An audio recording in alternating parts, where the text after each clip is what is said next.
So first of all, thank you for taking time to talk with me. Really enjoyed the film. Cool, thanks. So my first question is that, The Day the Earth Blew Up features Porky Pig and Daffy Duck, which is a dynamic that we don't usually see as explored as often as like say like Daffy and Bugs in like classic Looney Tunes.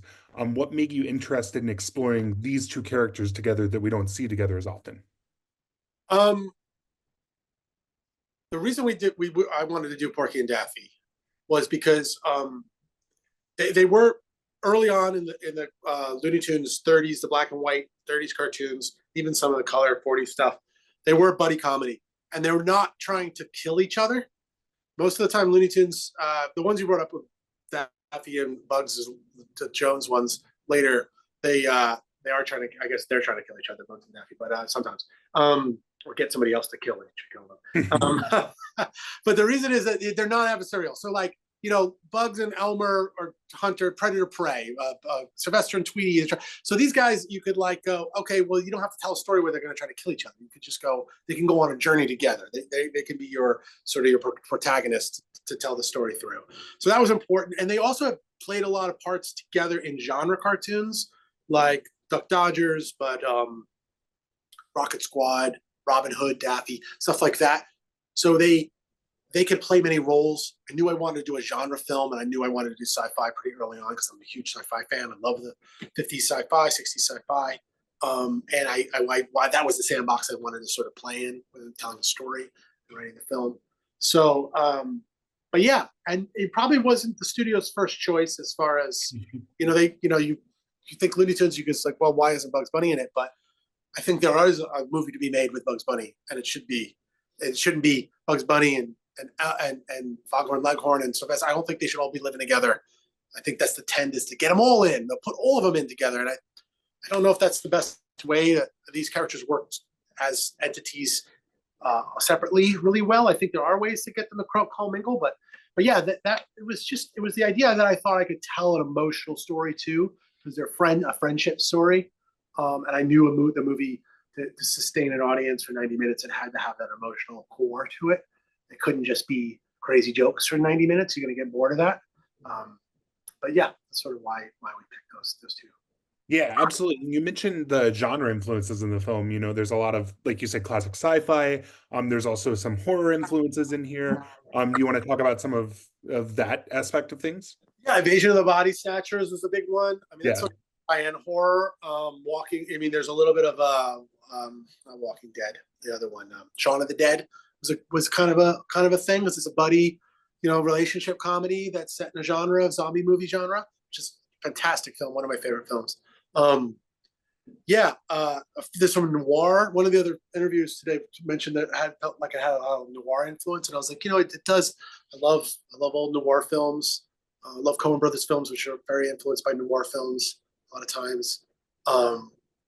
So yeah, it's just that's what's fun about making a movie.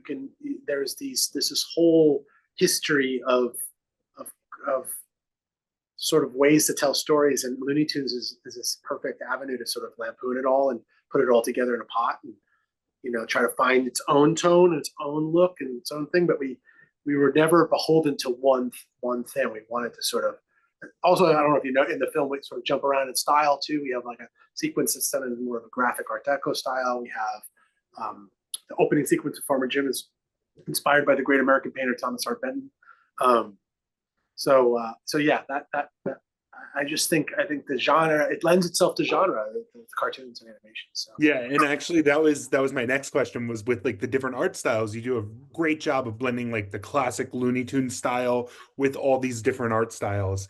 What kind of went into the inspiration to kind of do that?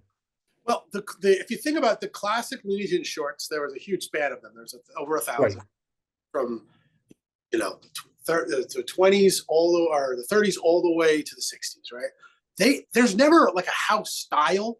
Like every director was kind of like they were making their own film every time with these characters, so the backgrounds would be different. Of course, there was some artists that they went back to, and there was some, but But if you really look at the ones in the 40s too, specifically, they're all so different from each other, the directors and the looks.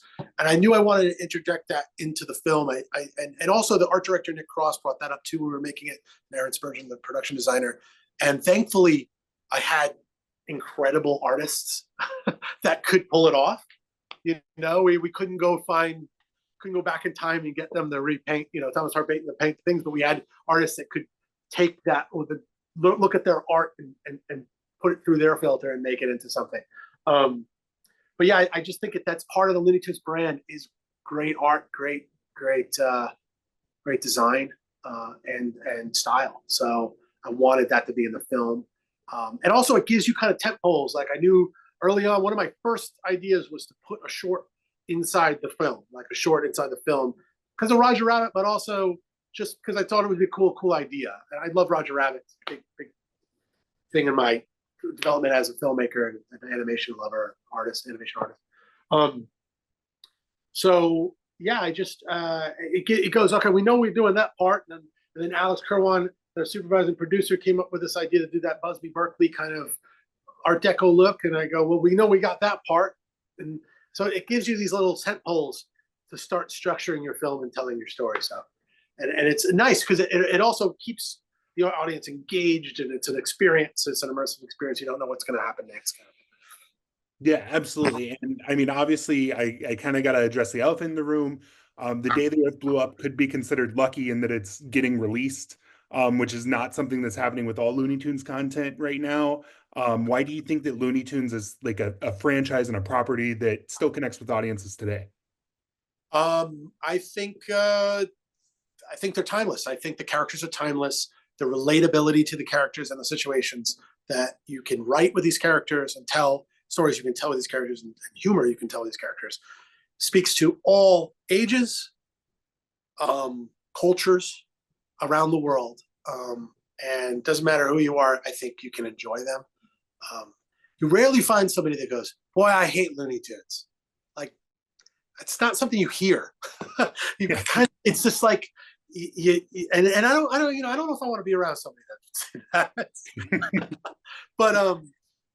but yeah, I just think they stood the test of time, and I think they'll be around for they'll be standing more test of time as time progresses in the future.